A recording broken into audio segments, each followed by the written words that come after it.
तपाईहरुलाई के एउटा कुरा थाहा छ? हिजो म उता दिदीहरुको घरबाट आउँदै थिएँ नि त हैन।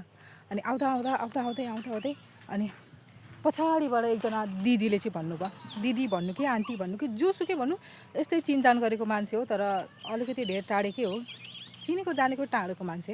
अनि त्यसले चाहिँ के सोध्यो भनेपछि, अनि तिमी चाहिँ के जब गर्दैछौ भनेर भन्यो। म अलिक दिन त्यही बाटो हिँडिरहेको थिएँ नि त। अनि हिँड्दा हिँड्दा उसलाई चाहिँ लाग्थ्यो होला कि म जबतिरै गएको होला भनेर। हुन चाहिँ म कम्प्युटर क्लासतिर जान्थेँ। अनि म त जब त गर्दिनँ त। अनि कहिले गर्छु? खोइ अहिलेसम्म भेटिएकै छैन भनेर भन्न बित्तिकै उसको एक्सप्रेसन चेन्ज भयो क्या। यहाँसम्म कि हामीले भन्न सक्छौँ कि जब भएको मान्छे राम्रो र जब नभएको मान्छे को कुनै भ्याल्यु नै रहँदैन भने जस्तै उसको एक्सप्रेसनले देखायो क्या। जबमा जान्छु मतलब जाँदा आउँदा उसलाई त्यस्तै फिल भइरहेको थियो, यो त उतै जब गर्न जान्छ, केही ठुलो जब नै गर्छ भनेर जस्तो लागेको थियो होला।